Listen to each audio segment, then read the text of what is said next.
The field lay silent beneath a gray August sky. Mist clung to the low hills, veiling the scars of battle. Broken lances jutted from the ground, banners torn and muddied hung limply, and amid the trampled earth lay a crown cast aside, half buried in the dirt. Once it had adorned the brow of a king, now it lay abandoned, awaiting a new master. Nearby, the tattered emblem of the White Rose of York fluttered faintly in the morning breeze, no longer a sign of triumph, but of loss. This was the end of an age and the birth of a dynasty. The year was 1485, and England had endured decades of turmoil. For more than 30 years, rival houses had fought for the throne, Lancaster against York, Red Rose against White. Kings had been crowned and dethroned, battles had scarred the land, and the people had known uncertainty as their only constant. Behind every crown won or lost stood fragile alliances, betrayals whispered in council halls, and armies clashing on the fields of England. The story of Bosworth was not merely the tale of a battle. It was the culmination of ambition, fear, and destiny converging on one field in Leicestershire. The silence of that morning, the crown lying in the dirt, the broken banners scattered across the earth,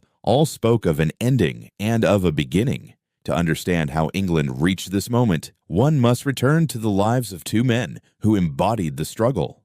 One was Richard III, King of England, whose short reign was shadowed by controversy. Some saw him as a capable ruler, hardened by years of conflict, determined to restore order. Others branded him a usurper, haunted by the mystery of the two young princes who vanished from the Tower of London. His throne was not secure, and his enemies waited for the moment to strike. The other was Henry Tudor, a man of uncertain fortune whose claim to the crown rested on the thin thread of the Beaufort line. He had spent much of his life in exile, dependent on the goodwill of foreign courts, far from the land he hoped one day to rule. To many, he was an outsider with little chance of success. Yet Henry carried with him not only acclaim, but the hopes of those discontented with Yorkist rule. From a fugitive with no power, he would rise to become the focus of a cause. Their confrontation at Bosworth was more than a contest between two men. It marked the collapse of the Plantagenet line, which had ruled England for more than 3 centuries, and the birth of the Tudor Dynasty, whose monarchs would shape an empire. Henry's victory would bring forth figures who remain etched into the memory of history. Henry VIII,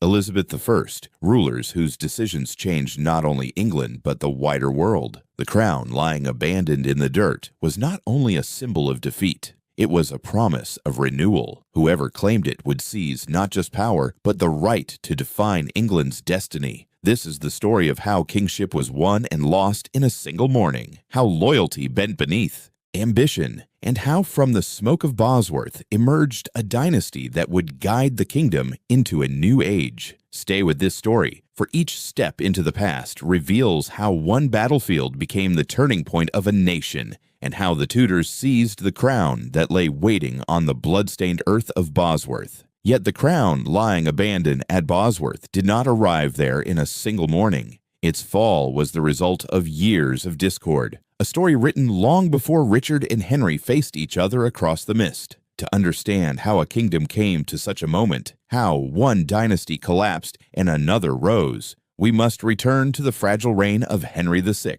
and to the rivalries that set Red Rose against White. The crown that would one day rest on Henry Tudor's head did not fall into his hands by chance. Its path was shaped by decades of uncertainty, rival claims, and the struggles of two powerful families whose ambitions for England could not coexist. This is the story of how the Wars of the Roses began, long before Bosworth, in the fragile reign of Henry VI. Henry VI inherited the throne as a child, following the passing of his celebrated father, Henry V. Where the father had been a leader of remarkable energy and resolve, the son was quiet, contemplative, and often unable to provide firm direction. His gentle nature, admirable in private life, proved ill-suited for a kingdom that demanded strong and decisive rule. During his reign, long periods of weakness left the governance of England in the hands of competing nobles. The crown remained on his head, but its authority slipped into the grasp of those who could guide or control the king. Into this uncertainty stepped Queen Margaret of Anjou, Henry's French consort. Intelligent, determined, and fiercely protective of her husband's position and her son's inheritance, Margaret became the leading voice of the Lancastrian cause. When Henry faltered, she spoke with strength. To her supporters, she was the guardian of the throne. To her detractors, she was seen as a foreign influence whose authority stirred unease among the English nobility. Opposing her was Richard, Duke of York. Through his ancestry, he carried a claim to the throne nearly as compelling as Henry's own, and his frustration grew as he witnessed the disorder at court. To some, Richard was a man of vision who could restore stability. To others, he was ambitious beyond his station, a rival who threatened the rightful succession. The rivalry between Margaret and Richard, fueled by questions of legitimacy and governance, slowly drew the kingdom toward confrontation. What began as disputes in council chambers could not be settled by words alone. The question of succession remained unresolved, and each faction grew ever more determined to secure its vision for England's future. Out of this division, two symbols emerged that would define the memory of the conflict: the red rose of Lancaster and the white rose of York. These emblems, though not always present in the moment, came to represent two dynasties whose contest would shape the destiny of the crown. The first clashes of this rivalry unsettled the realm. Noble households chose sides, alliances shifted, and the authority of the monarchy was tested again and again. Richard, Duke of York, would not live to see the result of his challenge, but his legacy endured through his son, Edward, who would rise to power as Edward IV. For a time, the Yorkist crown seemed secure, and peace appeared within reach. Yet beneath the surface, division lingered. Supporters of Lancaster remained, Margaret's influence endured, and Henry VI would even be restored for a brief moment before his line faltered once more. What had started as a quarrel between cousins became a national struggle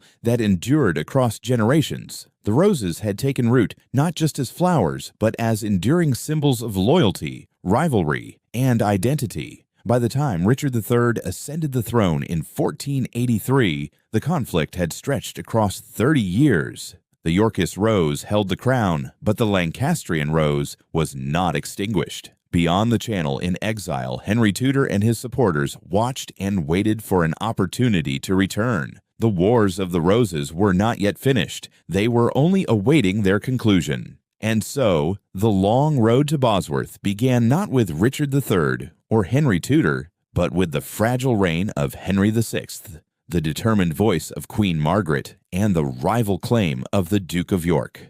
From their rivalry emerged the red and the white, symbols that carried the weight of dynastic fate. They would rise again on the fields of England until at last, on a summer's morning in 1485, a crown would be claimed that would alter the course of English history. But the Wars of the Roses were not fought only in council chambers or on the fields where nobles clashed for crowns. Their shadow reached far beyond the walls of castles and courts, stretching into the villages, farms, and market towns of England. While great lords weighed claims and rival houses raised banners, it was the common people who carried the heaviest burden, living each day with the uncertainty born of a kingdom divided. England was not only divided in the halls of power, but in the lives of its people. For decades, the Wars of the Roses had brought instability to every corner of the realm. While kings and nobles fought for thrones and titles, it was the common folk who felt the weight of the struggle most directly. Their fields, their homes, their livelihoods were touched again and again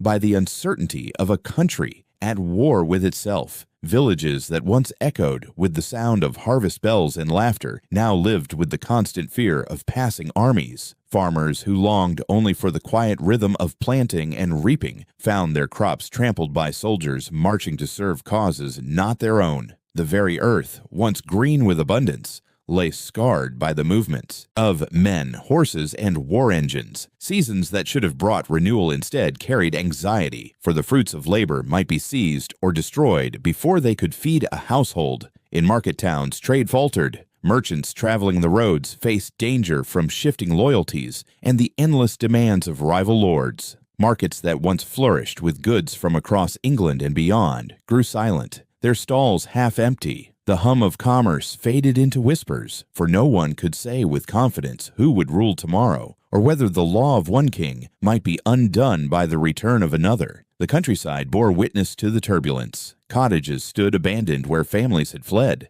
unable to endure the toll of repeated campaigns. Churches, once havens of stability, struggled to provide shelter and charity to all who sought refuge. Chroniclers of the age describe parishes left without priests, fields without laborers, children without certainty for their future. The people of England lived not only through battles, but through the erosion of the order that had once bound village to crown, peasant to lord, and parish to kingdom. And yet, amid this weariness, loyalty still mattered. Families whispered of which rose they favored, red or white, even if such talk was dangerous. Songs and poems carried rumors of noble deeds or bitter defeats. Identity was shaped not only by place or family, but by allegiance chosen or inherited in the great quarrel of the roses. The strain reached into the rhythms of everyday life. Marriages were delayed, for dowries could not be secured in uncertain times. Harvests were left unfinished, for young men were called away to serve. Festivals, once occasions of joy, carried the shadow of absence, with too many chairs left empty around the tables. A kingdom divided was not only a matter of crowns and councils. It was felt in the empty barns, the silent forges, the deserted fields. Still, the resilience of the people shone through, even as armies passed and thrones changed hands, villages rebuilt, fields were sown again, and churches rang their bells. The memory of peace lingered, a reminder that beyond the rivalry of great houses there was a deeper England, one that longed for stability, law, and the return of trust between ruler and ruled. This endurance gave meaning to the struggles at court and on the battlefield, for when kings fought for the throne, they claimed not only the right to rule nobles and lords, but to guide and protect the lives of countless men and women whose names history rarely records. The silent witness of these people, their endurance through disruption, is part of the story of the Wars of the Roses, no less than the battles themselves. By the mid-1480s, England was weary. The land had been pulled back and forth between Lancaster and York, red and white, hope and despair. The crown had become a prize for which too much had been risked, and the people longed for the day when its bearer might bring more than division. Into this world of uncertainty, Henry Tudor prepared to return from exile, while Richard III sought to secure his fragile rule. The kingdom waited, torn but enduring, for the moment when fate would decide who would hold the crown and whether peace might finally return. Yet the turmoil of the realm was not borne by the people alone. In the halls of power, the shifting fortunes of noble houses produced new figures who would rise to prominence. Among them was Richard, Duke of Gloucester, at first an unlikely candidate for kingship, but soon drawn by circumstance and ambition into the very heart of England's destiny. Richard, Duke of Gloucester, did not at first seem destined for a crown. Born the youngest son of Richard, Duke of York, his childhood was overshadowed by the turbulence of the Wars of the Roses and by the greater ambitions of his elder brothers. Edward, tall and commanding, would secure the throne as Edward IV. George, headstrong and unpredictable, would alternately serve and betray that throne. Richard, slight of stature and often in fragile health, was regarded as a loyal supporter, a dependable younger brother rather than a contender for kingship. Yet history has a way of turning unlikely figures into central players. From an early age, Richard was shaped by war and uncertainty. Sent into exile during the years when the fortunes of his family waned, he grew up under the influence of powerful allies and foreign courts. Those experiences fostered in him a keen awareness of loyalty, ambition, and the fragile balance of power. When his brother Edward seized the crown in 1461, Richard returned and proved himself a tireless servant to the New Yorkist monarchy. His reward was lands, titles, and responsibilities that bound him ever closer to the destiny of his house. Richard's reputation was built not on charm or grandeur, but on diligence and skill. He served as a commander in the North, a region long troubled by border tensions and disputes. There, he earned a reputation as a stern but effective ruler, respected for his discipline and his commitment to the crown's authority. He cultivated loyalty among northern lords, a resource that would later prove decisive when he claimed the throne. Though not beloved in the way his brother Edward had been, Richard was trusted as a man who could be relied upon to act with precision and resolve. The death of Edward IV in April 1483 brought Richard into the very center of the stage. Edward left behind two sons, Edward, Prince of Wales, only 12 years old, and his younger brother Richard of Shrewsbury. By tradition, the elder boy was to succeed as Edward V. Yet the boy was too young to rule alone, and the kingdom required a protector. Edward's will, never fully clear, left questions of guardianship unresolved. Into this void stepped Richard, Duke of Gloucester, named Lord Protector to guide the realm until the young king came of age. At first, Richard appeared to act as a dutiful uncle, ensuring the safety of his nephew and the stability of the kingdom. But the political landscape was perilous. Rival factions at court, led by the Queen's Woodville family, sought to maintain influence over the boy king. Richard, wary of their power, moved swiftly to secure custody of his nephew. In doing so, he presented himself not as an usurper, but as the guardian of tradition, protecting the crown from manipulation. What followed was a series of rapid turns that would change England forever. Within weeks, questions arose over the legitimacy of Edward IV's marriage to Elizabeth Woodville. Clerics declared that the union had been invalid, making Edward's children illegitimate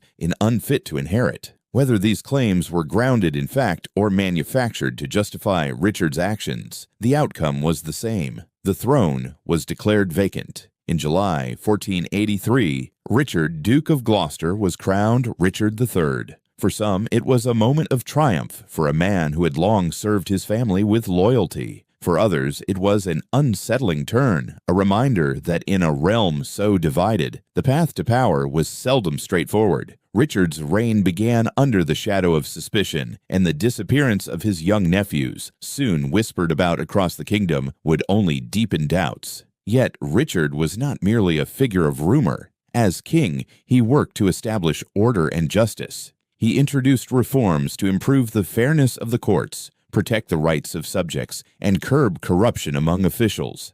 His government, though brief, revealed a determination to govern effectively, but politics is rarely shaped by intentions alone. Richard's hold on the crown remained fragile, his support base narrower than he hoped, and discontent simmered among nobles who had once pledged loyalty to his brother Edward. Thus, Richard III emerged not as a mere extension of Yorkist rule, but as a monarch whose rise embodied the turbulence of his age. A younger son who was never meant to rule, he found himself at the pinnacle of power, yet hemmed in by doubt and distrust. His reign would prove short, but his presence would loom large, for his fate at Bosworth would mark the end of Plantagenet rule and the beginning of something entirely new. Yet Richard's troubled rise to the throne was only one side of the story. Across the sea, far from Westminster and the councils of Yorkist power, another figure was waiting. While Richard ruled under the weight of suspicion and doubt, Henry Tudor lived in exile, an unlikely challenger whose fragile claim would in time grow into the greatest threat to Richard's crown. Henry Tudor's story began far from the grandeur of royal courts. Born in 1457 in Pembroke Castle, Wales, he entered the world as a child of uncertainty. His father, Edmund Tudor, had died before Henry's birth, leaving him to be raised under the care of his formidable mother, Lady Margaret Beaufort. Through her, Henry inherited a claim to the throne of England, though it was slender and contested, tracing through the Beaufort line, descendants of John of Gaunt, a son of Edward III. By strict tradition, the Beauforts had been barred from succession, yet in times of turmoil, even a fragile claim could become a rallying point. From his earliest days, Henry's life was shaped by exile. As the fortunes of the Lancastrian cause declined, he became a target for those who wished to extinguish any threat to Yorkist rule. His safety lay not in England, but across the Channel, in Brittany, where he grew into manhood surrounded by foreign customs and the watchful eyes of guardians who recognized the value of his bloodline. Though far from the kingdom he hoped one day to rule, Henry's exile gave him something equally important: time. Time allowed him to observe, to learn, and to wait. While others fought and fell in England, Henry became a symbol from afar, a potential heir to those discontented with the Yorkist crown. His circle of supporters was small but dedicated, led above all by his mother, whose resolve never wavered. Lady Margaret worked tirelessly from within England, weaving networks of loyalty and plotting her son's eventual return. To her, Henry was not a distant exile, but the rightful king in waiting. In Brittany and later in France, Henry lived cautiously. He was always aware that his future depended on the shifting politics of greater powers. Dukes and kings weighed his value as a bargaining piece, sometimes protecting him, at other times considering handing him over to Yorkist rivals. Henry's fortunes often seemed precarious, but his survival testified to both his mother's efforts and his own ability to endure. He learned the art of patience, and patience would prove one of his greatest weapons. By the early 1480s, the discontent within England was reaching a breaking point. Richard III's ascent to the throne, shadowed by controversy, gave Henry's supporters new hope. What had once seemed a distant dream, that the exiled Lancastrian might return, now became a cause around which nobles could rally. For them, Henry was not only a claimant, but also a fresh beginning, a chance to unite the kingdom after years of division. Thus, Henry Tudor waited, a figure in the shadows, far from the fields and castles of England, yet never forgotten. His claim may have been fragile, his resources few, but history often turns on the resolve of those who refuse to surrender. When the moment came, Henry would cross the sea, not as a fugitive, but as a challenger, and in the summer of 1485, his long exile would end on the fields of Bosworth, where the fate of England would be decided. Thus, while Henry Tudor lingered in exile, waiting for the moment when fortune might call him home, Richard III grappled with the burdens of power already upon his shoulders. The throne he had claimed stood gleaming in Westminster, yet its foundations were uncertain, for suspicion and doubt shadowed every step of his reign. Richard III had claimed the throne with the authority of a king, but his crown rested on unsteady ground. The circumstances of his accession, sudden and dramatic, cast long shadows over his rule. Though he sat upon the throne of England, he did so with fewer allies than he had hoped, and with suspicion that followed him into every hall. What should have been the strength of a newly crowned monarch became instead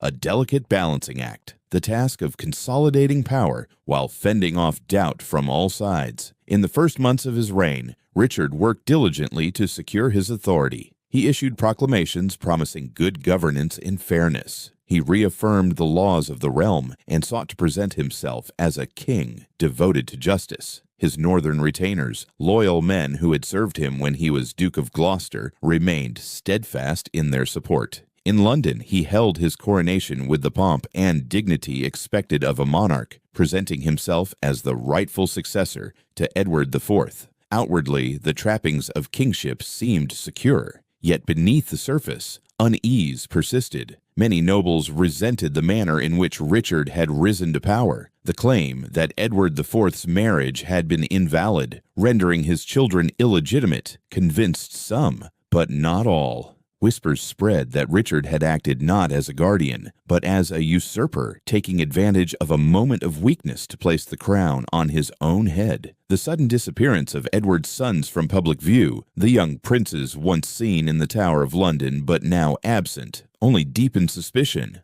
Though evidence was scarce, the absence itself invited doubt, and doubt became Richard's most persistent enemy. The Queen Dowager, Elizabeth Woodville, withdrew from court with her daughters, retreating into sanctuary. Former allies hesitated to offer their loyalty openly, fearing association with a crown that might not endure. Even within his court, Richard sensed hesitation. Those who pledged allegiance often did so with guarded hearts, more from necessity than conviction. He was king, but he was not universally accepted. Into this atmosphere of uncertainty stepped Henry Stafford, Duke of Buckingham. Once a close supporter of Richard, Buckingham had stood at his side during the turbulent months that brought him to power. Yet his loyalty proved fragile. Ambitious in his own right and dissatisfied with the rewards he received, Buckingham began to distance himself from Richard. He turned his thoughts toward rebellion, presenting himself as a champion for the cause of Henry Tudor, the exiled Lancastrian claimant. The rebellion that followed in the autumn of 1483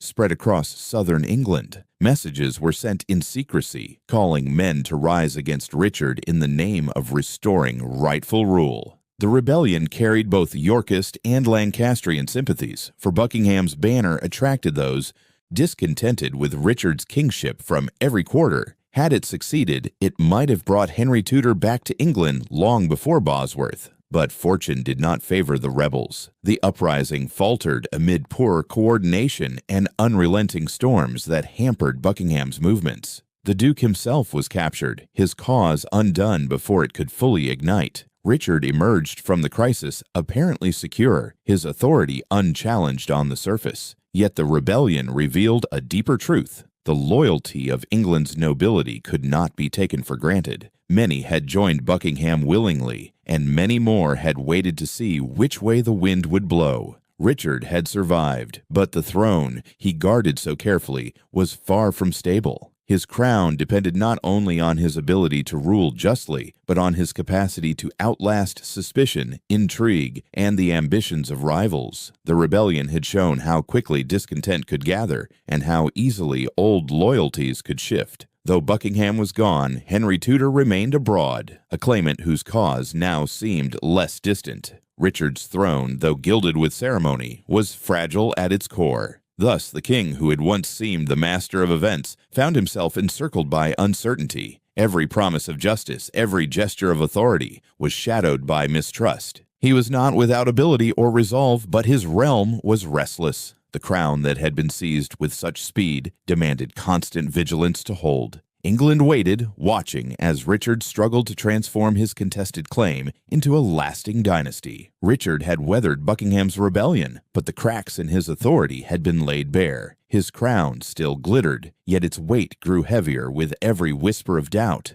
And where uncertainty spread, opportunity followed. Across the Channel, in the person of Henry Tudor, discontent found a focus. And with the tireless hand of his mother, the Lancastrian cause began to stir once more. The fragile foundations of Richard's throne gave new life to a cause many had thought extinguished. The Lancastrian line, broken and scattered since the defeats of the previous generation, found its hopes renewed in the person of Henry Tudor. Long exiled across the Channel, Henry had once been little more than a symbol, a distant reminder of a dynasty nearly lost. Yet, after 1483, that symbol began to take shape as a genuine alternative, a rallying point for nobles disillusioned with Richard III's kingship.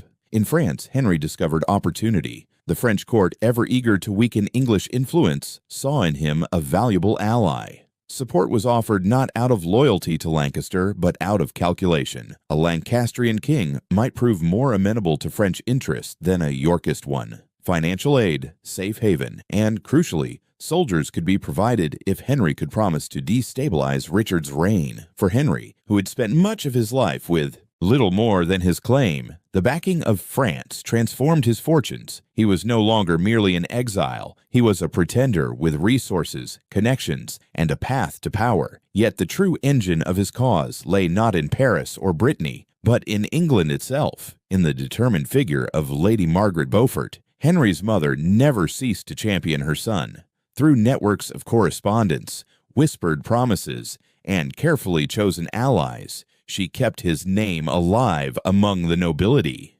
Margaret was a woman of extraordinary will. Married to Lord Stanley, a man of influence at Richard's court, she navigated a treacherous balance, outwardly loyal to the Yorkist king, inwardly devoted to advancing her son's claim. Her home became a quiet center of intrigue, where Lancaster's hopes were sustained in secret. The unrest stirred by Buckingham's rebellion gave Margaret new ground to cultivate. Many nobles who had once accepted Richard now hesitated. His controversial path to the throne, combined with uncertainty over the fate of Edward IV's sons, left doubts that could not be silenced. To those searching for an alternative, Henry Tudor, though distant, became a figure of possibility. Margaret carefully nurtured these doubts, reminding allies of Henry's descent from John of Gaunt, and linking his potential rule to a vision of reconciliation. A Lancastrian restoration, she argued, need not mean further division, but the healing of a kingdom exhausted by rivalry. Her influence extended even into the highest circles. Some Yorkist loyalists, frustrated with Richard's government or fearful of his instability, entered into secret correspondence with Henry's camp. Others pledged quiet support, ready to act should Henry ever set foot on English soil. Each whisper, each letter strengthened the fragile bridge between exile and kingdom. Without Margaret's persistence, Henry's name might have faded into obscurity. With her, it grew into a banner that men began to consider following. Henry himself, cautious by nature, did not rush. He understood that his claim alone could not win him the crown. He needed both foreign backing and English hearts turned to his side. In France, he secured promises of men and arms. In England, Margaret secured promises of loyalty and hope. The two efforts, separated by distance but united in purpose, slowly wove a web strong enough to carry him back across the sea. By 1484, Richard attempted to undermine this growing threat. He enacted laws to strip Margaret of her estates, seeking to weaken her influence. Yet even such measures could not silence her. Through her marriage to Lord Stanley, her wealth, and her determination, she found ways to continue her mission. Her loyalty to her son was unshakable, her resolve an anchor for the Lancastrian cause. Thus, while Richard's court remained suspicious and divided, Henry Tudor's name began to rise. He was no longer the boy who had fled to Brittany. He was the figurehead of a movement. He had France at his back, a mother weaving threads of intrigue at home, and a realm ready for change. The Lancastrian cause, once broken, now breathed anew. England, weary of discord, waited for the moment when exile would return. And in the silence between rebellion and battle, the thought of Henry Tudor became more than a dream. It became a promise. Thus, the work of years, French backing abroad, and Margaret Beaufort's tireless plotting at home had transformed Henry Tudor from a distant exile into the focus of a living cause. Yet promises and secret letters could only carry him so far. To claim the crown, Henry would have to cross the sea, stake everything on a single venture, and march upon the land that had once driven him into exile. By the summer of 1485, the long years of waiting were over. Henry Tudor, who had lived most of his life as an exile, was ready to stake everything on a single attempt to win the crown of England. With the backing of the French crown and the quiet encouragement of discontented English nobles, he gathered an army across the Channel. It was not vast, but it was seasoned. French soldiers of fortune, Breton supporters, and a handful of loyal Lancastrians who had followed him through years of uncertainty. Alongside them stood men who saw in Henry not only a claimant, but a chance to restore stability to a weary kingdom. In France, preparations took shape with both caution and urgency. Ships were fitted for the crossing, supplies assembled, and banners prepared. Henry knew the risks. His resources were finite. His allies, though supportive, were not bound by undying loyalty. Their commitment could waver if fortune turned. He carried not only weapons, but also the fragile hopes of those in England who had promised to rise when he landed. Success would depend on timing, secrecy, and the conviction that his cause could inspire men to join him once he reached English soil. The voyage began under an uncertain sky. A fleet of a dozen or so vessels pushed out into the Channel, carrying Henry, his closest advisors, and the army that was to change the fate of England. The sea was restless, as if mirroring the tension of those who sailed upon it. For many of Henry's men, the journey was not simply across water, but into the unknown, toward a country that might welcome them as liberators or reject them as invaders. Storms soon tested their resolve. Winds lashed against the sails, waves threatened to break the fragile rhythm of the fleet, and for a time it seemed as though the elements themselves sought to keep Henry from England's shores. Days of hardship at sea left men weary and uncertain, yet through the struggle, Henry's determination did not waver. He had spent too long in exile to be turned back by weather. Each gust of wind and crashing wave became another reminder that destiny was never easily won. There were other fears, too, quieter, but no less powerful. Among Henry's companions Whispers of betrayal circulated. Some worried that his allies in England would not rise when called. Others feared that the French crown, always calculating, might abandon him if the expedition faltered. The memory of past rebellions, Buckingham's failed uprising, broken promises, shifting loyalties, haunted the minds of those aboard. Henry understood this well. At every turn of the voyage, he had to project confidence, to be not only a leader, but the living embodiment of hope. At last, after days at sea, the fleet made landfall on the coast of Wales, near Milford Haven. It was a place chosen carefully, for Wales had long held Lancastrian sympathies, and Henry himself was Welsh by birth. As he stepped ashore, he carried not only his own ambitions, but also the weight of expectation from those who believed a Welsh-born king might heal the wounds of civil strife. The land that had once cradled his uncertain infancy now received him as a claimant, ready to march for the throne. From there, Henry's army began its march inland. The hardships of the voyage were replaced by the equally uncertain test of loyalty on English soil. Would the nobles who had promised support come forward? Would common folk rally to his banners? Each day's progress was marked not only by miles traveled, but by new pledges of allegiance, or the chilling silence of those who stayed away. Henry moved carefully, appealing to local leaders, invoking his ancestry, and presenting himself not as a conqueror, but as a restorer of order. The march through Wales strengthened his cause. Supporters began to join, swelling his ranks, encouraged by his Welsh identity and by the promise of reconciliation he carried. Still, doubts remained. The road ahead led toward confrontation with Richard III, a king who, though isolated, commanded the resources of the crown and the loyalty of many powerful lords. The balance of power was far from certain, yet the invasion had achieved its first great triumph. Henry Tudor was in England, alive, and marching with purpose. He had crossed the sea despite storms and fears of betrayal, and now he stood upon the soil of the realm he sought to rule. Each step forward carried him closer to destiny, closer to the field where his exile would either end in triumph or vanish into obscurity. The land itself seemed to hold its breath as Henry advanced.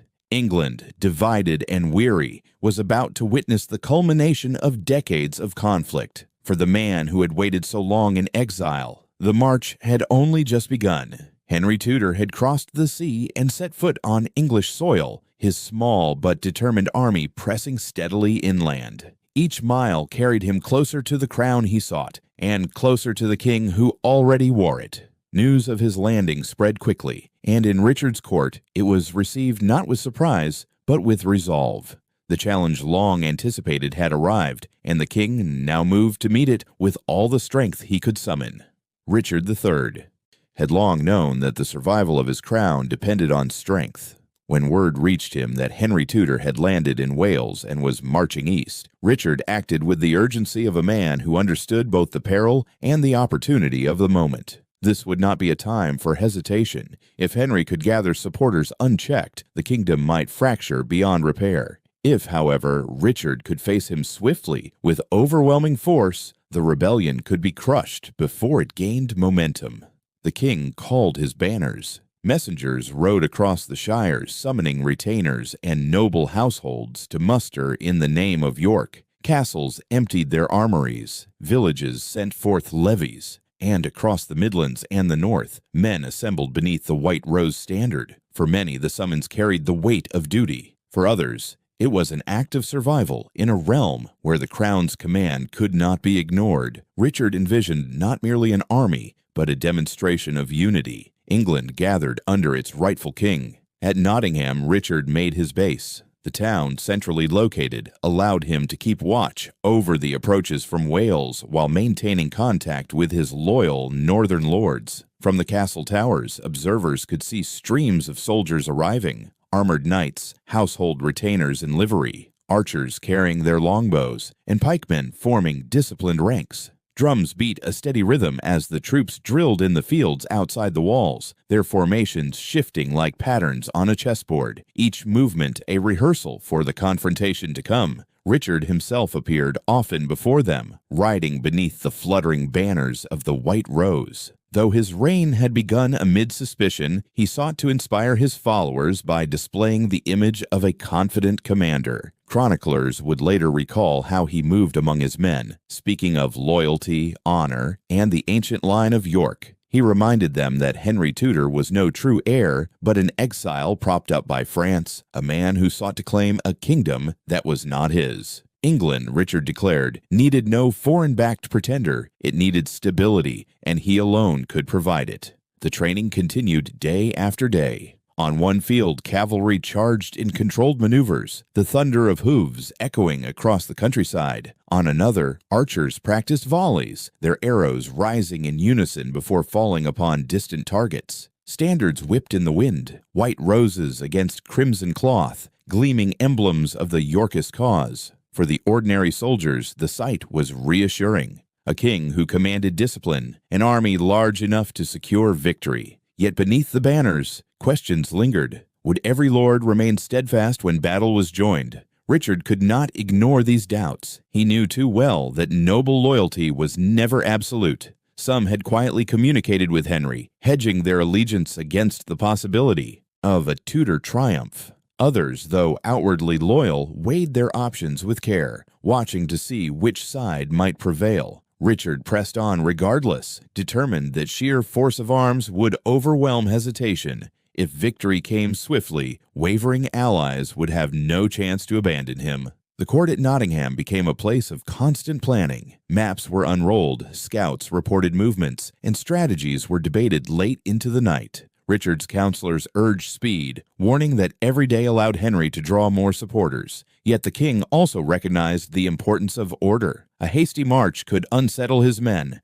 A disciplined advance could steady them. He sought the balance between urgency and control, knowing that both would determine the outcome. As the days passed, Richard's army swelled. Estimates varied, but he could call upon thousands, far more than Henry could bring across the sea. By numbers alone, he seemed unassailable. Yet Richard understood that battles are not won by numbers alone. Morale, leadership, and the loyalty of key magnates mattered just as much. He turned his thoughts often to the Stanleys, powerful lords whose forces could tip the balance. Though bound to him by law and oaths, their ties to Lady Margaret Beaufort made them dangerous in their ambiguity. Richard kept watch, hoping to secure their obedience when the decisive moment came. As the summer ripened, tension hung over the kingdom.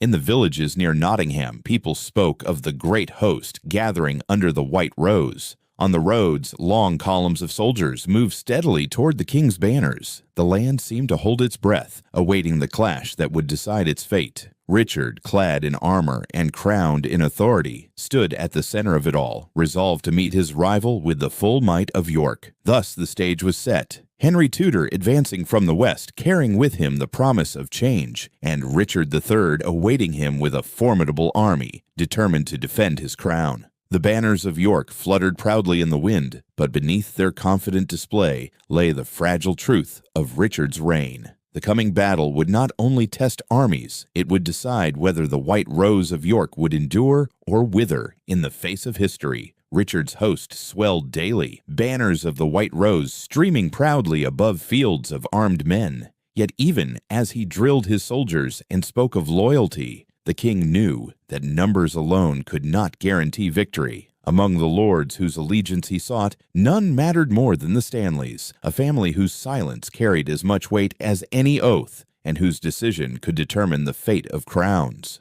The fate of England in 1485 rested not only on kings and claimants, but also on a family whose power extended across the Midlands. The Stanleys. Few men were more influential than Thomas Stanley, Lord Stanley, and his brother, Sir William Stanley. Between them, they commanded thousands of retainers, and their authority stretched over wide swaths of Cheshire, Lancashire, and beyond. In an age when noble households could tip the balance of a battlefield, the Stanleys were more than supporters. They were potential kingmakers. Richard III understood this all too well. Lord Stanley had been a fixture at court for years, serving Edward IV loyally and later submitting to Richard's rule. Yet his loyalty was never absolute. He was bound by ties of marriage to Lady Margaret Beaufort, mother of Henry Tudor, and through her, The Lancastrian cause touched the very heart of his household. Margaret, with her unwavering devotion to her son, ensured that her husband could never be entirely Richard's man. The king knew it, and it troubled him deeply. When Richard summoned his lords to muster for the coming confrontation, the Stanleys answered, at least in part.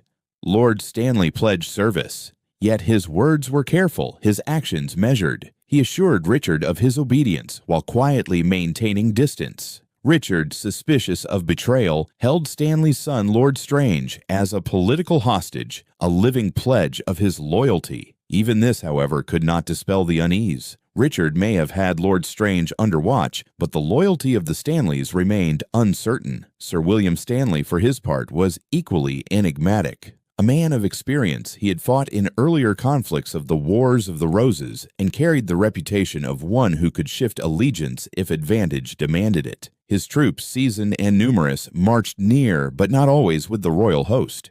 In private, he weighed his options carefully. To commit too soon to Richard risked being tied to a failing crown. To commit too soon to Henry risked ruin if the exile faltered. William, like his brother, waited for clarity. Meanwhile, Lady Margaret Beaufort continued her subtle work behind the scenes. She communicated, often through secret channels, with both her husband and other sympathizers. She pressed the idea that Henry was not a reckless adventurer, but the means to restore peace to England. Through her influence, the Stanleys' hesitation became more than mere caution. It became a deliberate strategy, keeping their forces intact until the moment came to determine the victor. As Richard prepared his army at Nottingham and Henry advanced from Wales, the Stanleys lingered in the middle ground. Their forces were nearby, marching along routes that allowed them to watch both sides. This ambiguous positioning unsettled everyone. To Richard, it was a threat. How could he trust allies who might turn at any hour? To Henry, it was a temptation. The thought that, at the decisive moment, the Stanleys might swing their full strength behind him. Chroniclers of the time sensed the tension. The Stanleys' men drilled in their own camps, their banners unfurled but their allegiance unspoken. Rumors spread through villages and taverns. Would the Stanleys uphold their oaths to Richard, or would they betray him for Margaret's son? No one could say with certainty, for the Stanleys themselves gave no answer. Their silence became as potent as any declaration, for both armies marched knowing that one family's choice could determine the outcome.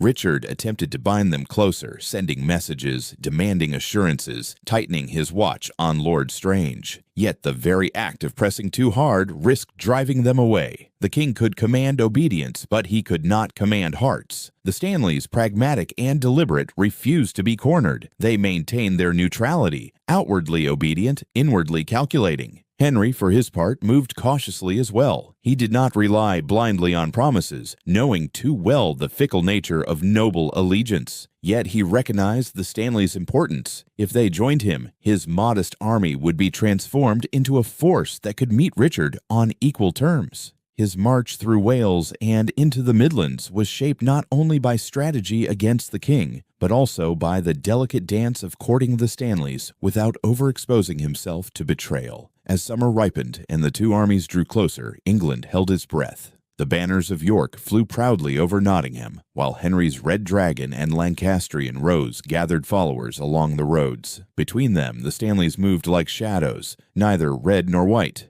neither openly Lancastrian nor wholly Yorkist. Thus, on the eve of Bosworth, the kingdom faced not just the clash of two claimants, but the uncertainty of one family's choice.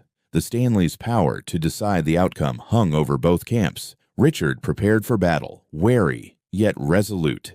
Henry advanced, hopeful yet cautious. And the Stanleys, standing between them, waited, watching the winds of fortune, ready to cast their lot at the moment when it mattered most. Thus the stage was set. Richard gathered his might beneath the white rose. Henry advanced with the Red Dragon at his side, and the Stanleys lingered between them, their silence heavier than words. On the eve of battle, England held its breath, and when dawn broke over Bosworth on the 22nd of August, the mist rose to reveal two armies facing one another, the fate of a kingdom hanging in the balance. The morning of 22nd August, 1485, arrived quietly over the fields of Bosworth. A pale light crept across the horizon, brushing the landscape in muted shades of gray and gold. The air was heavy with mist, the kind that clung low to the ground and blurred the line between earth and sky. Hills and hedgerows emerged slowly from the haze, while the damp soil beneath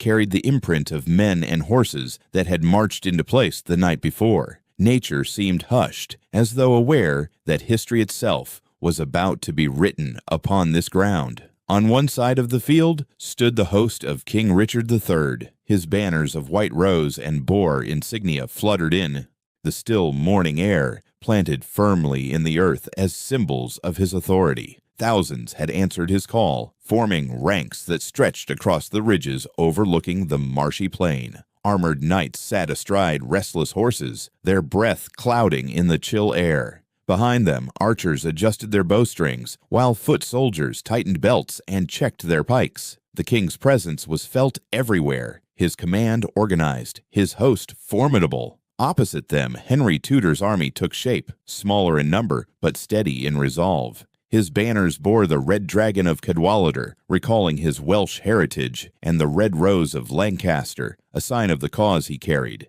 His men, hardened by exile and the long march through Wales, stood shoulder to shoulder, watching the mist lift to reveal the king they had come to challenge. Though fewer in number, they had marched with purpose, their faith resting not only in Henry himself, but in the promise of renewal that his cause represented. Between the two hosts lay a landscape of uneven ground, marshes, ridges, and open fields, terrain that would shape the battle to come. The mist swirled around it, obscuring clear sight, so that each army could only glimpse the banners and shadows of the other. It was as if destiny had shrouded the field, revealing only enough for each side to know that the other was there, waiting. In Richard's camp, the king prepared for the day. He was no stranger to war, and though suspicion had clouded his reign, his command over the field was undeniable. He spoke to his captains with authority, reminding them that their duty was not only to their king, but to the stability of England. The presence of such a great host seemed proof enough that victory was within reach.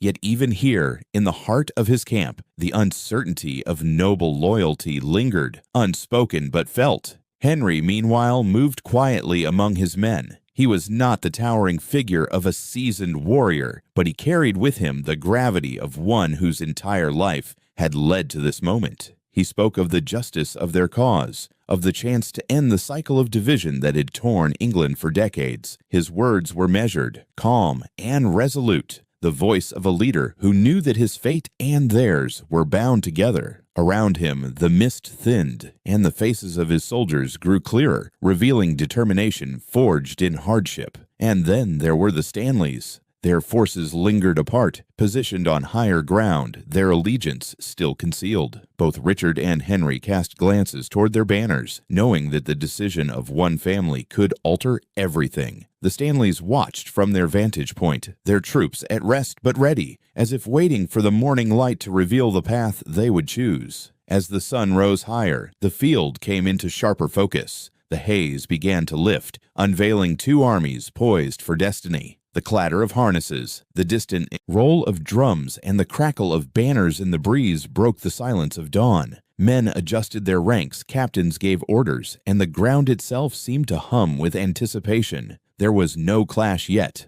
only the weight of expectation. For those who stood on the ridges and in the fields, the morning stretched like an eternity. They knew that before the day ended, England would have a new story to tell. Richard III, armored and resolute, stood ready to defend his crown. Henry Tudor, calm but determined, stood ready to claim it. Between them lay Bosworth, a field that by sunset would decide the fate of a dynasty. The stillness of dawn could not last. As the mist began to lift, and the pale light gave way to the full brightness of morning, the waiting gave way to movement. Banners stirred, captains gave their commands, and the silence of Bosworth began to break. Slowly at first, then with gathering force, into the thunder of armies advancing toward one another. The mist of dawn gave way to the clearer light of morning, and with it came the movement that turned silence into storm. On the ridges above Bosworth, the banners of York stirred in the wind as Richard's army advanced, a wave of disciplined ranks stretching across the hills. The sound of drums carried over the field, steady and commanding, while horns signaled the call to march. Below, Henry Tudor's smaller force adjusted its lines.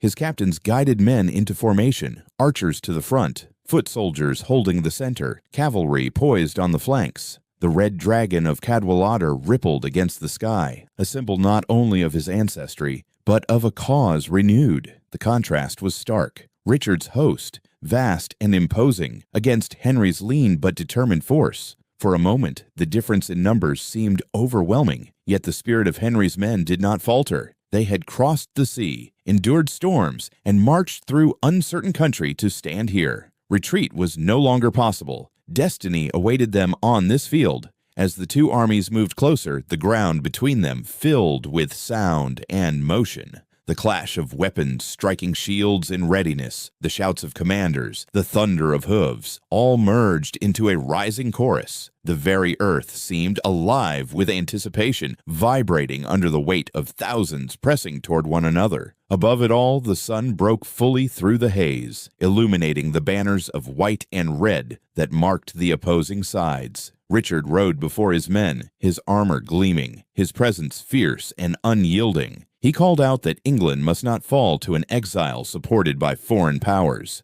His words rang across the field, meant to bind his followers to him not only by duty, but by pride. For Richard, this was not merely a battle. It was the defense of his crown, his legacy, and the House of York. Henry, more measured, remained within the lines, visible to his men as a calm figure at the center of the storm. He did not command with force of voice alone, but with the quiet authority of one who bore the hopes of many. His captains echoed his orders, steadying the line, reminding soldiers that they fought not only for a claimant, but for the chance to end decades of division. His cause was not built on numbers, but on conviction. And then the armies met. The sound was immense. The crack of pikes driving forward, the roar of soldiers pressing against one another, the sharp whistle of arrows arching through the air. The fog of dust and movement thickened, turning the battlefield into a shifting sea of men and banners. From the ridges to the marshes, the struggle surged back and forth, each side seeking the advantage. At the edge of the field, the Stanleys remained still, their banners high, but their forces unmoved. Their presence was a question hanging over every moment of the fight. Richard's captains watched them anxiously, fearing a sudden shift. Henry's men looked to them with hope, wondering if salvation might yet descend from the high ground. The Stanleys observed, silent, their troops ready but waiting. In the melee, Richard's numbers pressed hard. His cavalry surged forward, scattering Henry's lines at moments, driving them back toward the marsh. Yet each time the smaller host steadied itself, reforming under the guidance of its captains. The longbows answered with volleys, the pikes held firm, and the red dragon still flew. The battle was not decided by the first rush, nor by the second. It became a contest of endurance, of resolve, of whose line could withstand the strain of the other. Henry's position remained precarious. He was outnumbered, and though his men fought bravely, the weight of the Yorkist army bore down relentlessly. Yet his commanders kept him safe at the heart of the line, shielding him while he gave direction. Every step backward was followed by a rally. Every falter met with a renewed surge. It was as though his cause, tested so often by exile and uncertainty, found new strength in the crucible of the battlefield. Richard, watching the struggle, pressed harder. He sensed the possibility of breaking Henry's line before outside aid could arrive. His forces drove forward, their banners advancing slowly across the field. Still, the Stanleys did not move. Their hesitation grew more dangerous with each passing moment. Both Richard and Henry understood that when they chose, the balance of power would shift decisively. As the day advanced, the battle settled into a grinding test of wills. The noise rose and fell like waves, the cries of captains, the clash of steel, the pounding of horses' hooves. Dust rose into the air, mixing with the thinning mist, until the sun shone on a field alive with chaos and decision. Men fought for honor, for loyalty, for ambition, and above all, for the crown that glittered like a prize above the struggle. And so, The clash of forces at Bosworth was not merely a meeting of armies, but a reckoning of dynasties. Richard fought for York, for the crown he had seized and sworn to defend. Henry fought for Lancaster, for the vision of renewal that had carried him from exile to this place. Between them, England's future trembled, waiting to see whose cause the day would favor. For a time, the struggle raged without resolution, the field trembling beneath the weight of charge and countercharge. Dust and shouts mingled in the air, and still the Stanleys remained unmoved on the heights, their silence casting a shadow over both hosts. Every thrust and rally carried with it the same unspoken question: when would they decide? The answer, long withheld, would come only when the battle hung in the balance, at the very moment when the fate of England seemed most uncertain. The battle at Bosworth unfolded under the rising sun, each clash of steel echoing across the fields, each surge of men pressing the contest to its limits. For hours the outcome hung in the balance, neither side able to deliver the decisive blow. Yet in the shadows of uncertainty, a single question loomed larger than the clash itself. When would the Stanleys choose? From their vantage point on the higher ground, the forces of Thomas and William Stanley had watched the battle unfold. Their troops, thousands strong, stood in ordered ranks, banners furled and waiting. To the soldiers below, their stillness was both a mystery and a menace. Richard's captains looked toward them with suspicion, fearing betrayal. Henry's followers cast hopeful glances, praying for salvation. The Stanleys, calm and deliberate, allowed the contest to ripen before them, knowing that their intervention could tip the scales of history. Richard pressed harder, determined to force a conclusion before uncertainty grew intolerable. His cavalry charged with renewed vigor, and the Yorkist banners surged forward. Henry's smaller host held on, but the strain showed. Lines bent, formations wavered, and the weight of Richard's army threatened to drive them into collapse. For a moment, it seemed the king's resolve might overcome exile's ambition. It was then that Henry himself took a daring step. Leaving the center of his army, he moved toward the flank, seeking to close the distance with Richard. His captains, alarmed, tried to shield him, but Henry knew the moment demanded presence. If he could show himself at the heart of the struggle, if he could rally the Stanleys with his courage, the tide might turn. The Red Dragon banner shifted with him, advancing steadily toward the Yorkist lines. Richard saw the move and understood its danger. If Henry reached the Stanleys and secured their open allegiance, the battle would be lost. The king spurred his horse and gathered his retainers for a direct charge toward Henry himself. Chroniclers would later marvel at his decision. A king, already commanding thousands, riding with intent to strike down his rival with his own hand. To Richard, the risk was clear but necessary. Cut down the challenger, and the rebellion would end at once. As the two leaders drew nearer, the battlefield trembled with anticipation. Henry advanced with his small escort, the weight of exile and hope at his back. Richard thundered forward with his knights, the crown's authority and York's destiny bound to his charge. Between them lay the fate of England. It was in that critical instant that the Stanleys made their choice.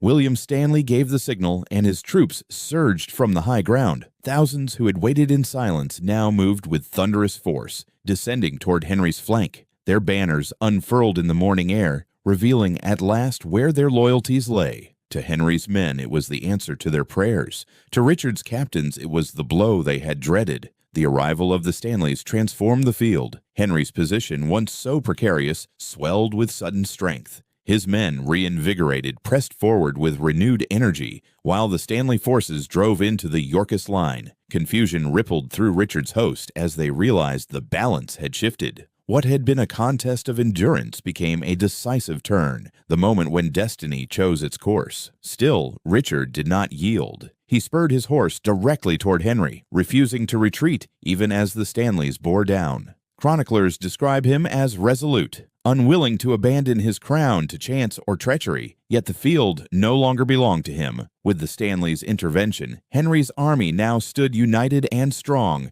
while Richard's support crumbled beneath the weight of betrayal and fear. The clash between king and claimant narrowed into a storm of movement, banners twisting, soldiers shouting, the sun now high over a field alive with decision.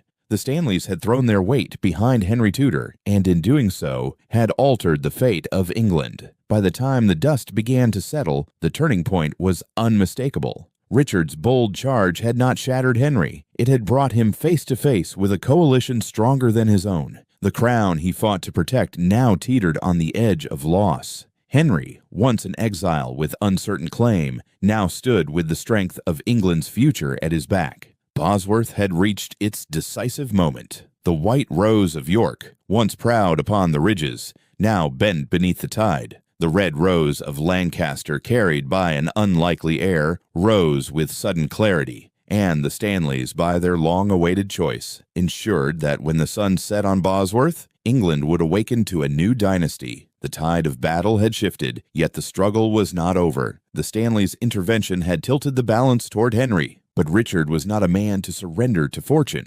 Where others might have seen the field as lost, he saw still a chance, a single stroke that might yet reclaim the crown.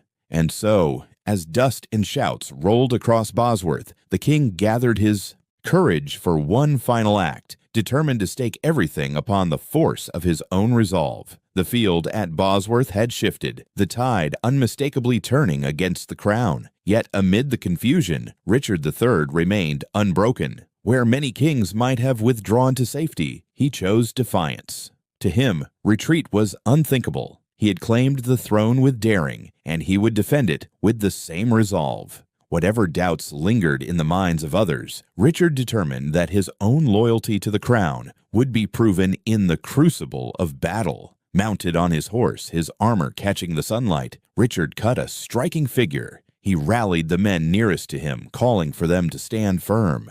To his followers, he was not a king in flight, but a commander still willing to share the dangers of the field. Chroniclers would later note how he spurred his retainers forward with words of honor, promising that England would not be lost so long as courage endured. His determination lent new life to those around him, even as the larger host faltered. Henry Tudor, meanwhile, advanced under the shield of the Stanley forces. His banner of the Red Dragon pushed steadily across the field, now carrying with it the momentum of victory. His men, heartened by the sudden arrival of allies, pressed forward with growing confidence. To them, Henry was no longer the exile who had crossed the sea with fragile hopes. On the field of Bosworth, he appeared as the rightful heir, drawing strength from the cause that had carried him from childhood to this moment. Between the two stood the narrowing space of decision. Richard, unwilling to yield, gathered a small force and launched one final charge. His target was clear: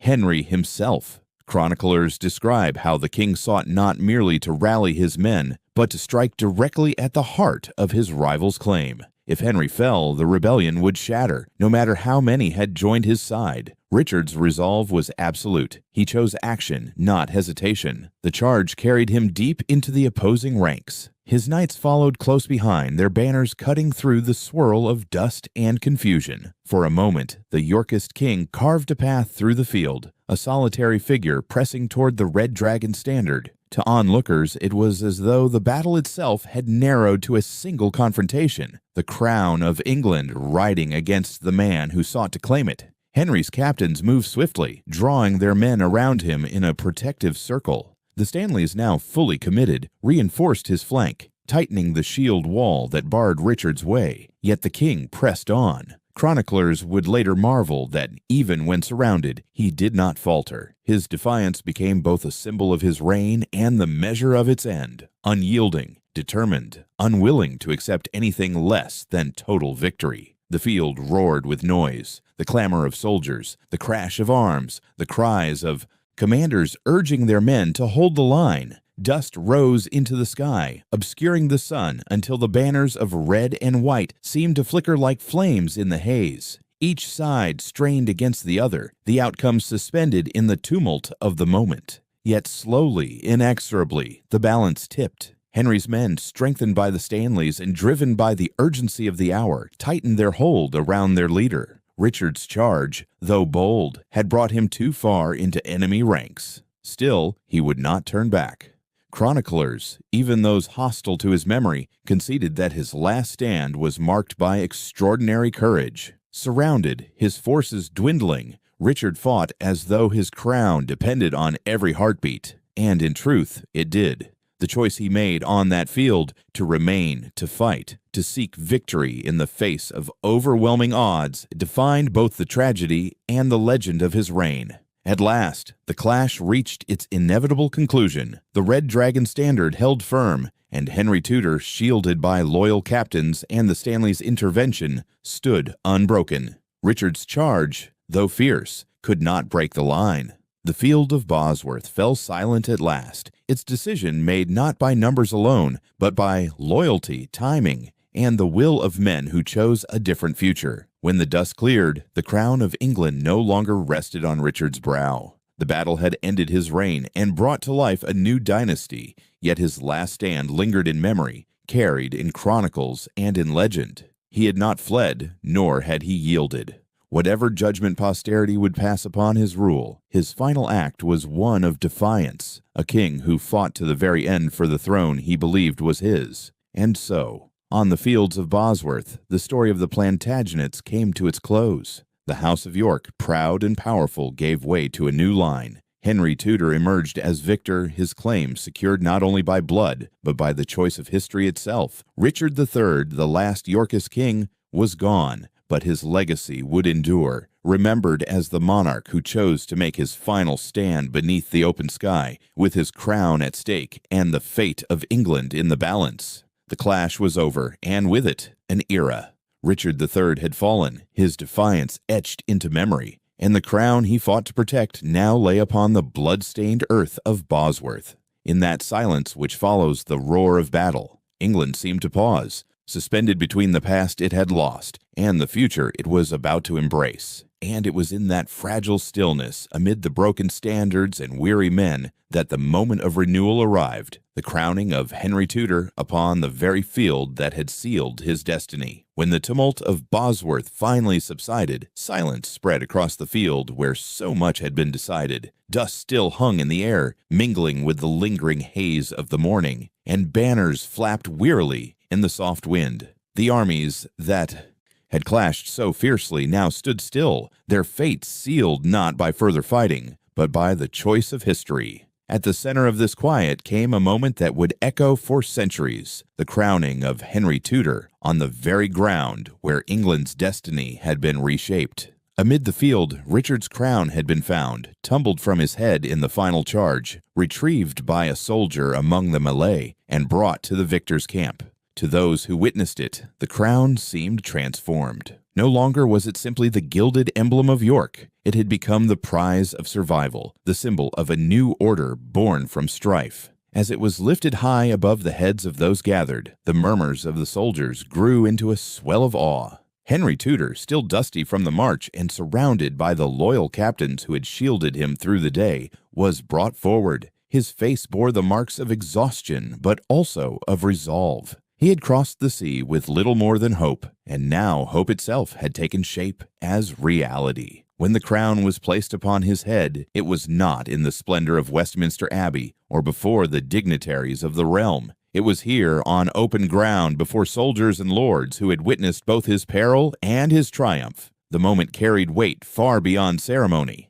In that act, England received not only a king, but the promise of stability after decades of division. The red rose of Lancaster, carried by Henry, had prevailed. Yet in his victory he did not declare the annihilation of York. The union of red and white, symbolized in his later choice of the Tudor rose, was already foreshadowed in the solemnity of this battlefield crowning. He stood as the figure through whom England might heal, binding together the broken strands of its noble houses. Those who stood with him cheered, raising their weapons not in rage, but in acknowledgement of a new monarch. The Stanleys, whose timely decision had tipped the balance, now placed themselves firmly in his circle, their loyalty confirmed before all. Nobles who had hesitated found themselves drawn into the moment, recognizing that the sun had set on York and risen on a new dynasty. Even the common soldiers, weary and battered, felt the significance of what they had seen.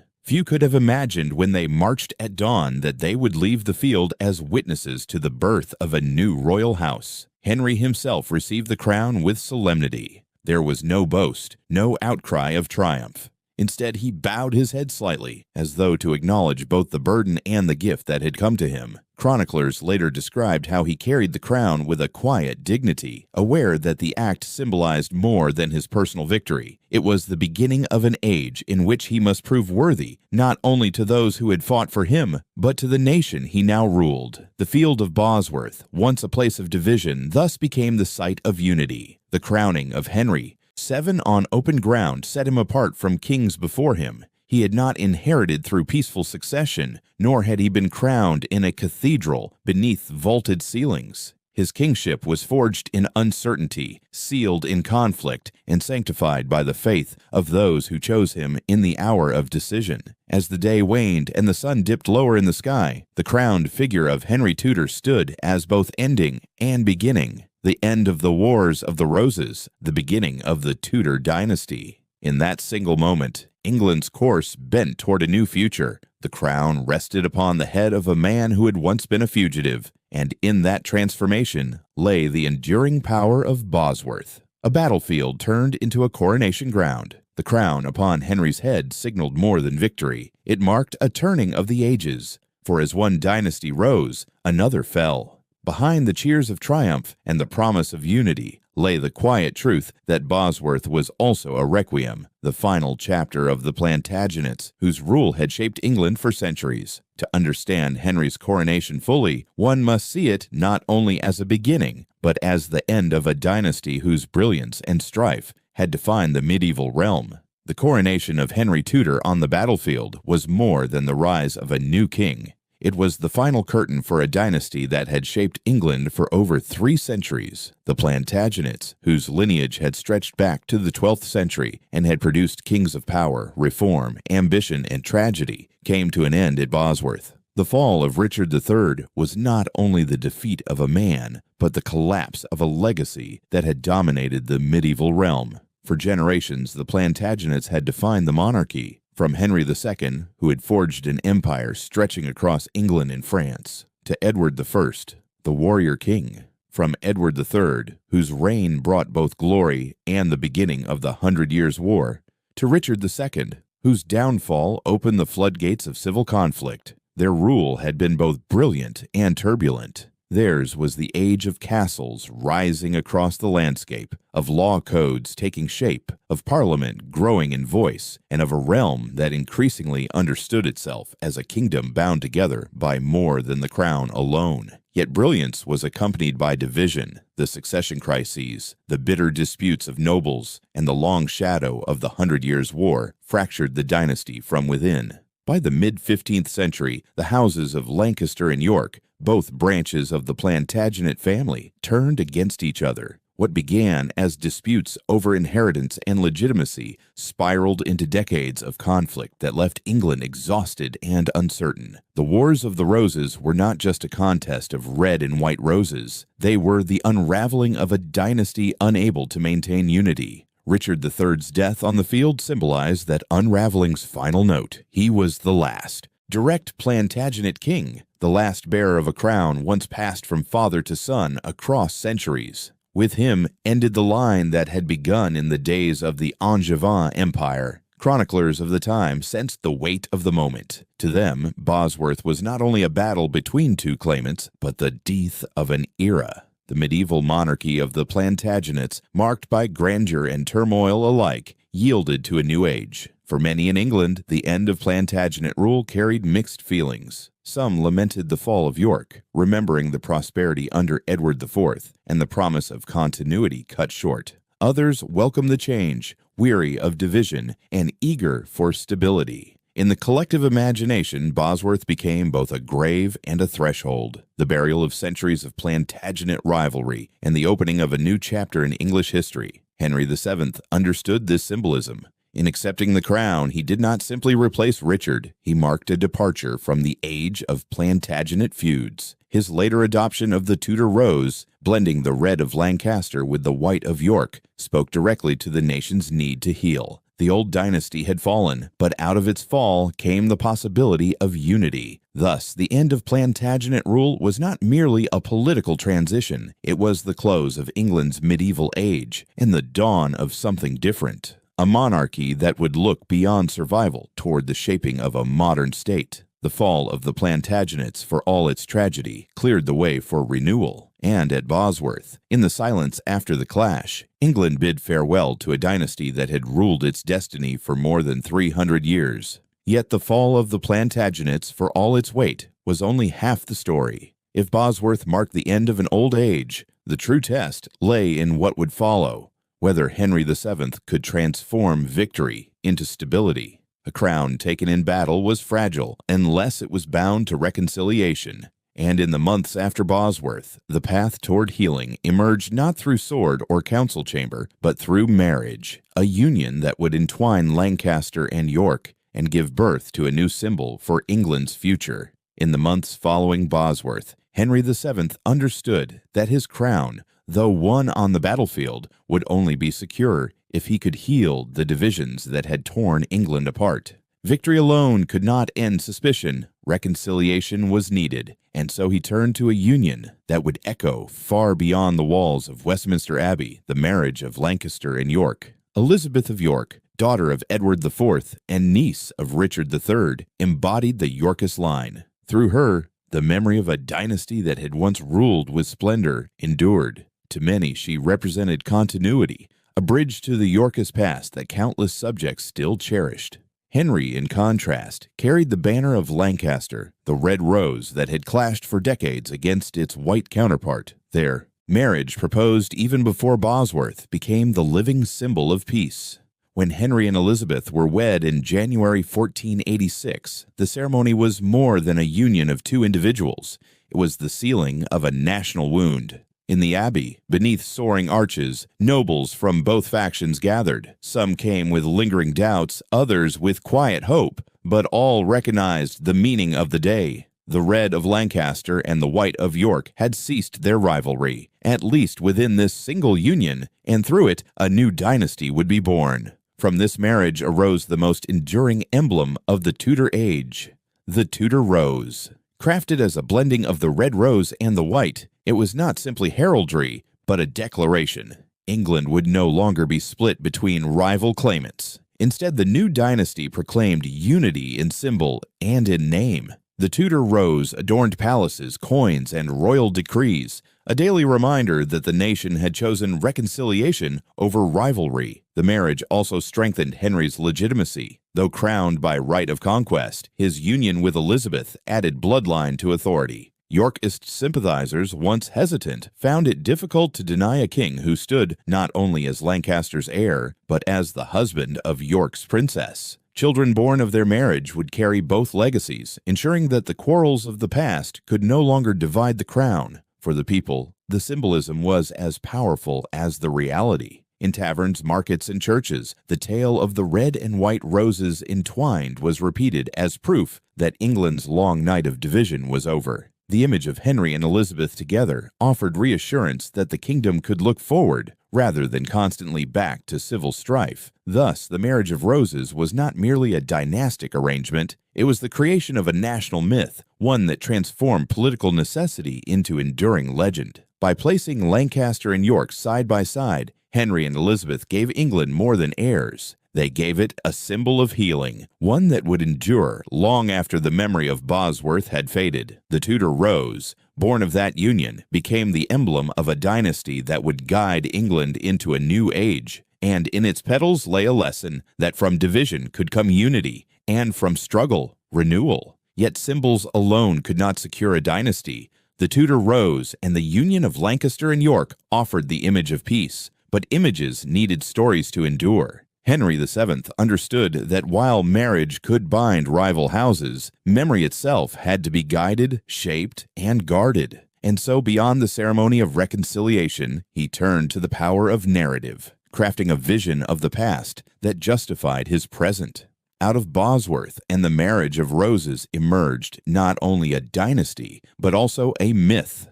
The tale that Richard III had fallen by tyranny and that Henry had risen as England's deliverer. In the years that followed Bosworth, Henry VII faced a challenge that went beyond holding the crown upon his head. He needed to shape memory itself. Victory had given him power, but stories and symbols would secure it for generations to come. Thus began the careful crafting of what later historians would call the Tudor myth, a narrative that not only legitimized his reign, but also cast Richard III in shadow. Henry understood the fragility of his claim. His bloodline traced through the Beauforts, whose legitimacy had once been questioned, and his victory, though decisive, had been achieved with the aid of allies whose loyalty might shift with fortune. To strengthen his position, he wove his triumph into a moral tale. Richard III, portrayed as a usurper and tyrant, had fallen because injustice cannot endure. Henry, in contrast, emerged as the providential savior, chosen to restore peace and rightful order. This narrative took root in proclamations, chronicles, and pageantry. Richard was remembered not as a capable king, but as a figure twisted by ambition. The mystery of the princes in the Tower, two young Yorkist heirs who vanished during Richard's reign, was woven into the tale, with suspicion laid firmly at Richard's feet. Whether or not he was guilty mattered less than the story itself, for the story served the needs of the new dynasty. By making Richard the villain, Henry made himself the remedy.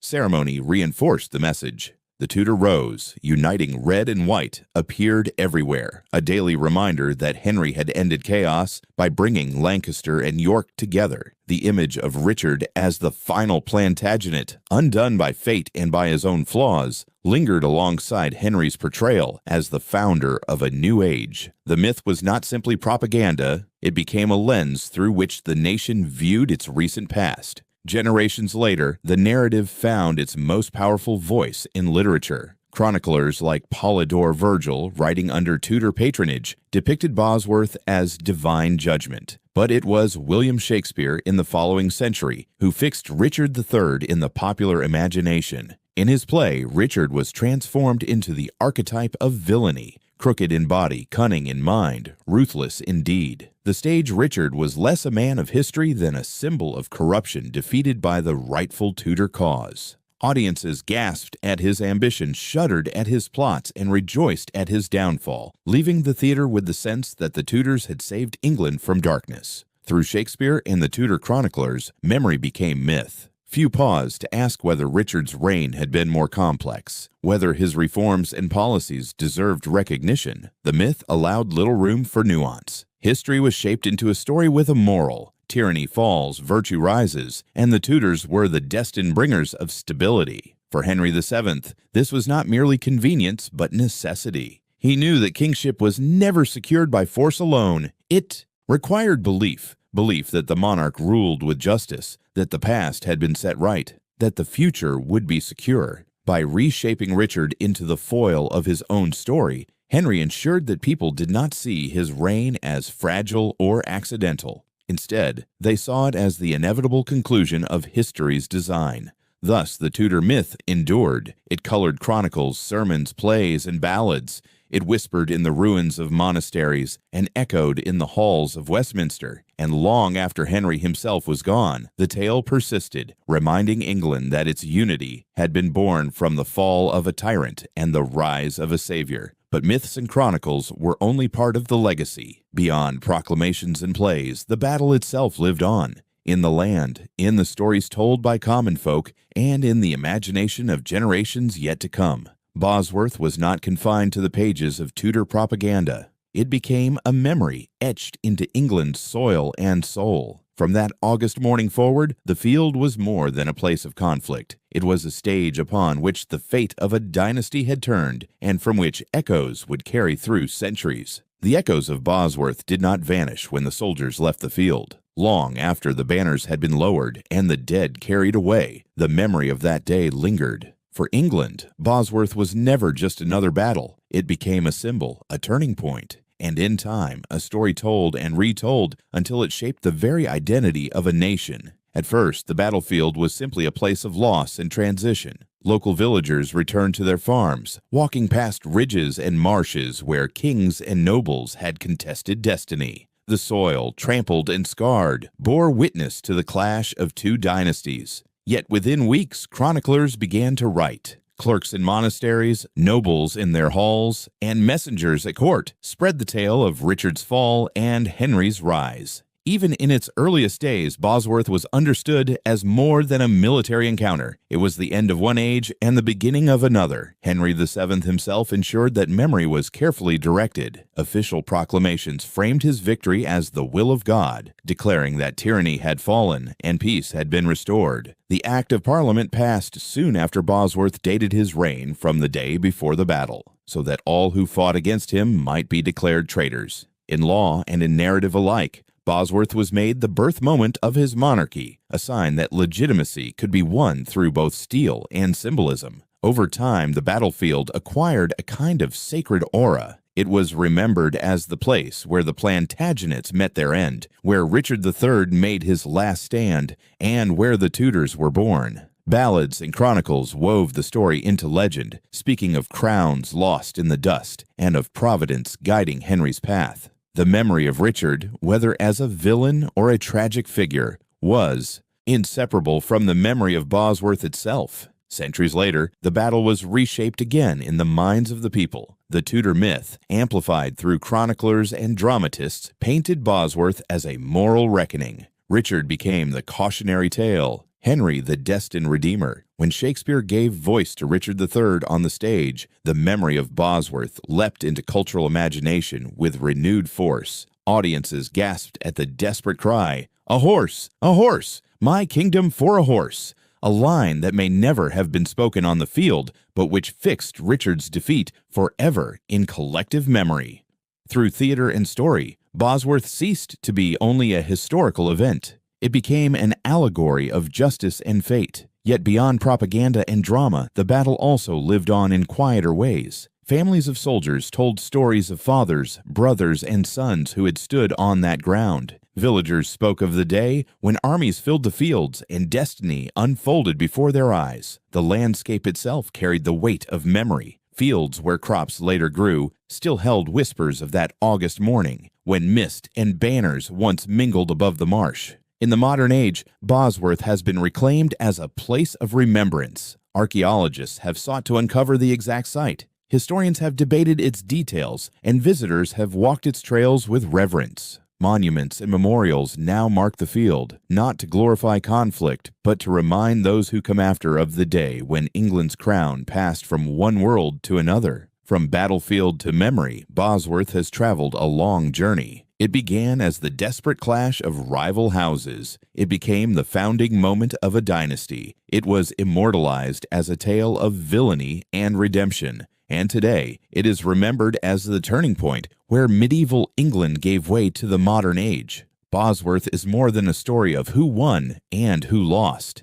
It is a story of how memory shapes meaning, how landscapes carry history, and how a single day can echo through centuries. On that field in 1485, England's destiny shifted, and the memory of that shift endures, alive in chronicles, in culture, and in the quiet earth of Leicestershire itself.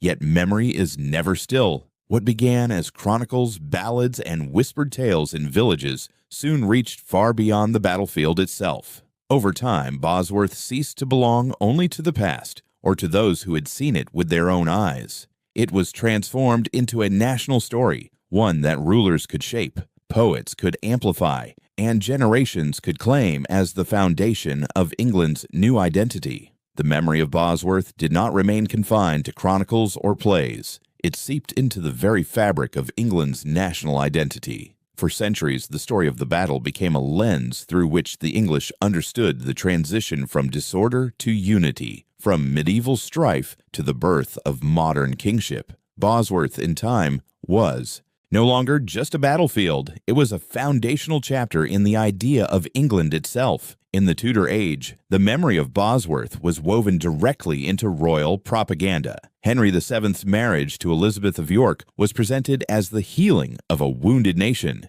and the Tudor rose became not merely a dynastic badge, but a national emblem. The myth of Bosworth, as the moment when Providence smiled upon England, reassured subjects that the crown was no longer at the mercy of feuding nobles. Instead, it was guided by destiny. To be English in this new era meant to belong to a realm united under a dynasty that claimed both Lancaster and York, and by extension, all of England. Under Henry VIII and Elizabeth I, the resonance of Bosworth deepened. The Tudors projected themselves as the architects of a new England, confident, sovereign, and distinct from the chaos that preceded them. Elizabeth, in particular, drew upon the memory of her grandfather's victory to reinforce her own authority. When she stood before her subjects in moments of crisis, she invoked the strength of Tudor destiny, reminding the people that her lineage had been tested and proven on the field of Bosworth. The myth of that battle, reshaped into a story of divine providence, became part of the larger story of national resilience. But the shaping of identity did not rest only in royal hands. For common people, Bosworth represented an end to the fear of endless conflict. Stories of divided loyalties and shifting allegiances gave way to a simpler tale. The Tudors had brought peace. In markets, sermons, and festivals, the idea spread that England was no longer fractured but whole. The Tudor rose, appearing on buildings and coins, was more than decoration. It was a daily assurance that England had turned the page and embraced a new chapter of unity. Over time, the story of Bosworth also became a symbol of England's ability to reinvent itself. The memory of Richard's fall and Henry's rise carried with it a sense of renewal that even in the face of uncertainty, the nation could find strength and stability. This sense of transformation fed into later moments of national crisis when England faced foreign threats or internal divisions. The example of Bosworth whispered across the centuries, "From chaos can come clarity, and from division, unity." The cultural memory of Bosworth was further amplified by literature. Shakespeare's Richard III did not merely vilify a king. It dramatized the victory of order over disorder, of providence over chance. To audiences, the downfall of Richard was not just the end of a man, but the triumph of England's destiny. Such stories forged a shared understanding that Bosworth had been a turning point not only in politics, but in the soul of the nation. By the 17th century, as the Tudor line had ended and the Stuarts ruled, Bosworth remained a touchstone. Writers and thinkers reflected on it as the origin of a more stable monarchy, one that had guided England toward modernity. Even as political winds shifted, the myth of Bosworth persisted as a story of rebirth, an image of a kingdom that could overcome division and emerge stronger. In this way, the battle's legacy extended beyond dynasties and beyond crowns. It became a story that helped the English define themselves, a people who had endured the storms of civil war and emerged into the sunlight of a new age. Bosworth was remembered not only as the day Henry Tudor won a crown, but as the day England gained an identity built upon unity, resilience, and renewal. Yet memory, like history itself, is never fixed. What the Tudors once shaped into myth, later generations began to question. Over the centuries, Bosworth passed from propaganda to legend, from stage to scholarship, and finally to archaeology. In time, the story of that August morning would be told not only through the triumph of Henry Tudor, but also through the rediscovery of Richard III, the king who fell, yet whose presence still lingers in England's imagination. For centuries, Bosworth lived on in chronicles, plays, and the national imagination. Richard III, cast in shadow by the Tudor myth, became a figure more of legend than of history. Yet time has a way of reshaping memory. The story of Bosworth, once told only through the lens of Tudor triumph, has in modern times been revisited with new eyes. Eyes that seek not only victors, but the humanity of the vanquished. The most dramatic symbol of this reevaluation came in 2012, when archaeologists in Leicester uncovered the remains of Richard III beneath a car park, on the very ground where a medieval friary had once stood. The discovery made headlines across the world, bringing the last Plantagenet king out of the realm of myth and back into history. Scientific analysis confirmed his identity, and for the first time in 5 centuries, Richard had a resting place worthy of a monarch. This moment was more than archaeology. It was reconciliation. The man who had been remembered as the villain of Shakespeare's stage was once more seen as a human being, a king who fought for his crown, who stood firm at Bosworth, and whose death marked the end of a dynasty. The reburial of Richard III in Leicester Cathedral in 2015 was attended by royalty, clergy, and citizens, blending ceremony with reflection. For many, it was as though England itself was laying to rest not only a king, but the long shadow of the Wars of the Roses. The rediscovery of Richard's remains also transformed the memory of Bosworth. The battle was no longer seen only as Henry Tudor's triumph, but also as Richard's last defiant stand. Where Tudor chroniclers had once painted him as a tyrant undone by fate, modern historians found nuance, a capable administrator, a reformer of law, a man shaped by the brutal politics of his age. His story became not a simple tale of villainy, but a reminder that history is written by those who prevail, and so Bosworth itself has come to symbolize more than the end of Plantagenet rule or the birth of the Tudors. It is now remembered as a place where memory and myth intertwine, where truth and legend coexist. The battlefield today is preserved as a site of reflection, where visitors walk the ridges and marshes and imagine the banners of red and white unfurled in the morning mist. Monuments mark the ground not in triumph, but in remembrance. Bosworth stands as both grave and genesis, the resting place of one dynasty and the birthplace of another. The legacy of Bosworth, then, is not confined to the dynasties it created or destroyed. It is the story of how a nation makes meaning from its past, how it transforms conflict into narrative, and how it remembers not only victories, but the sacrifices that shape its identity. From the battle emerged the Tudors, who would guide England into the Renaissance, the Reformation, and the rise of empire. Yet from the same field, we also remember Richard III, the last medieval king, whose courage in defeat ensures he is not forgotten. In this way, Bosworth bridges the medieval and the modern, the mythic and the historical, the triumphant and the tragic. It reminds us that nations are built not only on victories, but on memories. Memories contested, retold, and reimagined across centuries. And so the story closes where it began, on that August morning in 1485, when mist lay upon the fields of Leicestershire and two banners faced one another across the ridges. By nightfall, a dynasty had fallen and another had risen. England had turned a page, and the future stretched before it in the shape of the Tudor Rose. Bosworth endures because it is more than history. It is a story of transformation, of how conflict can yield unity, and of how memory can outlast even the mightiest of crowns. On that field, kings clashed, dynasties ended, and a nation was reborn.